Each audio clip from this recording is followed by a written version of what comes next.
Bonjour tout le monde, j'espère que vous allez bien. Alors désolé, hein, j'avais oublié mes écouteurs, donc je les ai repositionnés. Alors, aujourd'hui, on va traiter de la thématique des flammes jumelles, d'accord? Et j'ai décidé que tous les vendredis, on va un petit peu discuter, voilà, un petit peu, je vais partager, d'accord? En attendant le live pour les chasers qui aura lieu un dimanche début décembre. J'ai pas encore la date, je vais bientôt donner les informations là-dessus. Comme ça va nous aider justement un petit peu à sortir de cette case qui est la flamme jumelle, même si que bon, c'est un parcours, d'accord, que nous avons besoin de béquilles, nous avons besoin d'informations, mais ce que nous avons tous remarqué, c'est que quelque part, ça nous enferme.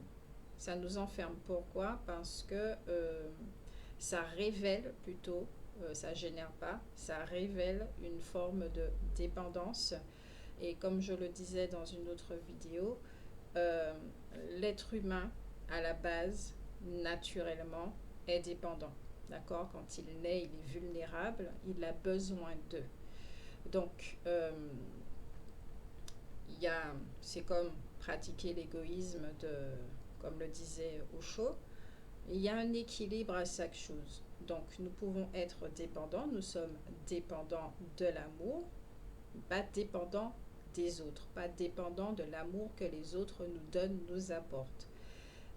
Donc, on va regarder, il y aura des petits lives comme ça à chaque fois, y compris aussi dans la thématique du vendredi, pour regarder la vision de l'amour. D'accord? Donc, je ne vais pas poser ma définition de l'amour parce que approximativement, je n'en ai pas. Je le découvre tout comme vous. Et avant, j'en avais et ça s'est déconstruit, ça s'est complètement, voilà, pété la figure, comme on dit. Et donc voilà ce que je vais proposer. Comme ça va nous aider à nous recentrer sur nous-mêmes et ce cher retour à la maison. D'accord? Donc là, j'ai un petit mot pour vous, les chasers, que j'ai canalisé hier, d'accord, hier soir, et que j'ai envie de partager avec vous. Je l'ai écrit. Donc, cher petit chaser, toi qui as longtemps pensé que ta yin fuyait et t'ignorait, toi qui as longtemps pensé que tu ne comptais pas pour elle et qu'elle t'avait abandonné, toi qui es longtemps resté dans cette croyance, cette douleur, cette souffrance. As-tu pensé que tu pouvais te tromper? As-tu pensé qu'il existait une autre réalité? Et bien sûr que oui, tu as toujours voulu connaître la vérité. Toi, tu es sur l'honneur, sur l'authenticité, sur la valeur des choses. D'ailleurs, ta vie t'a poussé à être de plus en plus honnête avec toi-même, n'est-ce pas? Je pense que tu as compris qu'au fil du temps, que la réponse à cette question se trouvait en toi. Mais justement, où est-ce que tu te trouves? Alors pourquoi as-tu l'impression et vis-tu que ta ligne est très loin de toi? Ce qui te fait parcourir un chemin, une route, une quête, alors qu'elle ne t'a jamais quitté. Observe tes relations, observe ta relation avec ton âme, le monde que tu dis être invisible. Et de là, tu trouveras la réponse. Je te souhaite une belle observation et de belles retrouvailles. Ce texte, je l'ai canalisé parce que j'ai eu comme une sorte de révélation ces derniers jours à propos de la yin, de la polarité yin, qui est représentée par le dire-honneur qui reste dans un silence, qui s'en va pour X raisons, qui est dans un statut sacrificiel, qu'on a représentée par une image extérieure, alors qu'en fait, elle est là en nous.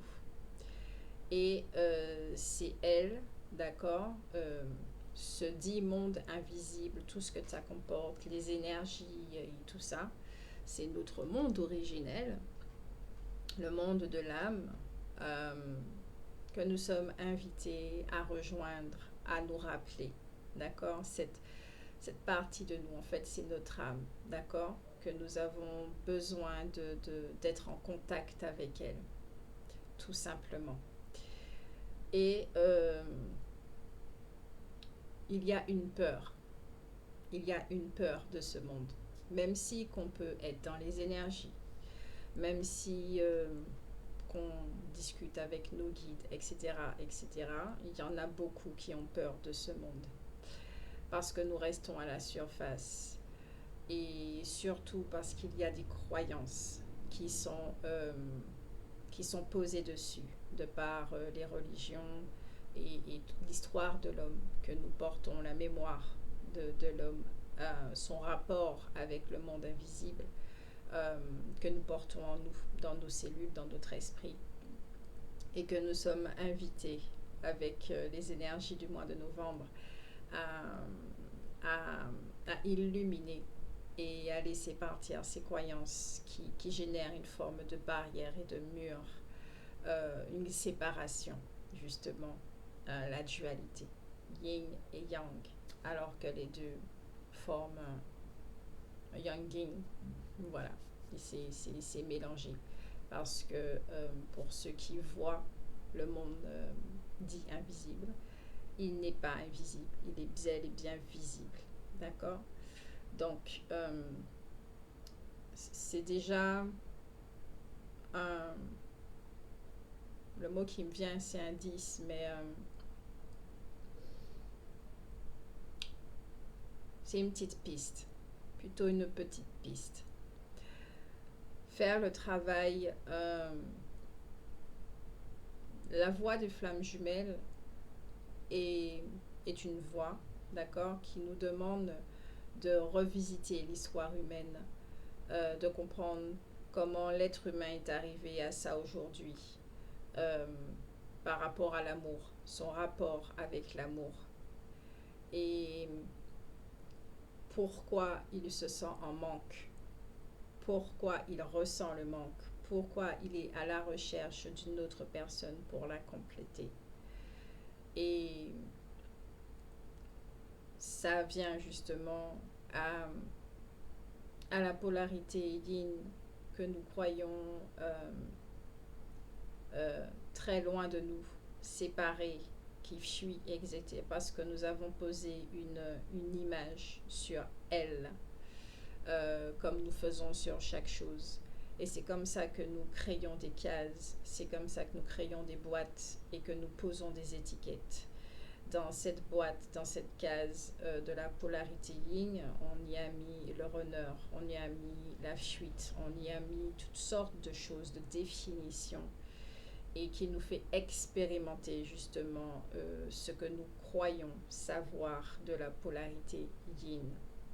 Et qu'aujourd'hui nous sommes invités à ouvrir cette boîte, qui est quelque part une boîte de Pandore, et à faire sortir, à vider cette boîte, à l'ouvrir et à la vider, afin de retirer cette étiquette et de laisser, c'est comme l'amour également, toute chose, et de nous laisser découvrir ce qu'est véritablement la polarité yin à travers nous. Et ça, c'est exactement ce que nous faisons avec les choses, c'est ce qu'on nous a appris.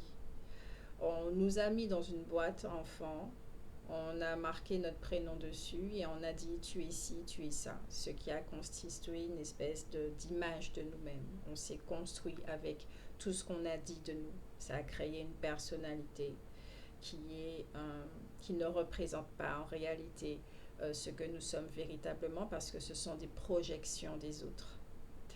Donc, dans ce parcours, qui est un réel parcours, et qui a un parcours parmi tant d'autres, nous sommes invités justement à vider cette boîte avec toutes les projections qu'il y a eu de nous-mêmes afin de retrouver notre véritable identité. Donc, c'est un retour à la maison, à nos origines, pour savoir exactement qui nous sommes. Euh, que ça soit le D-Chaser ou le D-Runner, c'est exactement la même chose. Et parce que le D-Chaser est quand même très structuré. Donc, pendant ce parcours, ça va le déstructurer, puisqu'il est rempli de croyances, il est rempli d'un tas de choses, tandis que le D-Runner, lui, ben, on fait tout pour lui. Donc, c'est un vide qu'il y a. Autant le D-Chaser, c'est rempli cette boîte, mais le D-Runner, c'est vide. Et justement, quand il ouvre cette boîte, il a peur de ce vide parce qu'il ne comprend pas, il ne sait pas ce que c'est. Il y a une peur.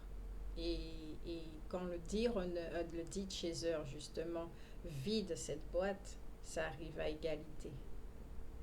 Et quand le D-Chaser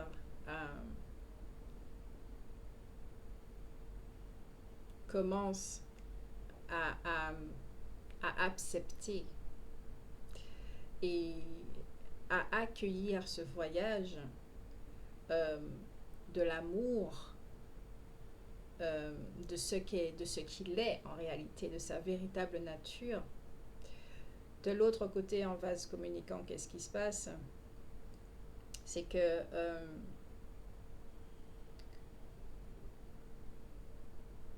la peur s'amoindrit. La peur s'amoindrit et la curiosité fait surface. Et ça pousse à l'autre de se découvrir lui aussi et de poser des limites au fur et à mesure et à se détacher de tout ce qui n'est pas lui, tout ce qui lui est néfaste. Et je le redis encore une fois, de ne pas faire les choses pour obtenir quelque chose. Ça, c'est difficile aussi en tant qu'humain. Autant quand on a des projets professionnels et tout, mais pas en amour. Parce que le D-Chaser doit comprendre qu'il doit se donner la première place, qu'il doit retirer l'autre du piédestal et qu'il doit le mettre à la même échelle et qui a la même valeur. Faire ce chemin pour lui-même. Découvrir sa polarité yin, notre véritable monde pour nous-mêmes et non pas pour se rapprocher ou avoir l'autre ou au terme d'énergie influencer l'autre afin qu'il revienne l'attirer comme si c'était une sorte d'appât. Parce que là aussi c'est pas très sain. Donc faire les choses pour soi, se choisir, se découvrir. Donc voilà le petit message pour vous, les chasers du jour, d'accord? J'espère que ça vous aidera, que ça vous fera du bien, de poser des mots aussi sur certaines choses. Et je vous souhaite vraiment une très très belle découverte de vous-même, d'accord? Et puis si vous avez besoin encore de béquilles, c'est juste, ne vous culpabilisez pas, c'est que pour l'instant c'est comme ça. Si vous avez besoin de trouver votre indépendance, c'est juste, c'est parce que c'est comme ça, c'est le moment, c'est tout. D'accord? Il n'y a pas de supérieur, il n'y a pas d'inférieur, il n'y a pas de réveillé, il n'y a pas d'endormi. Ce sont des termes humains pour toujours caser les choses, édicter les choses. Et justement, on nous invite à cesser ce mode de fonctionnement. Donc, excellente journée, belle découverte et à la prochaine guidance thématique.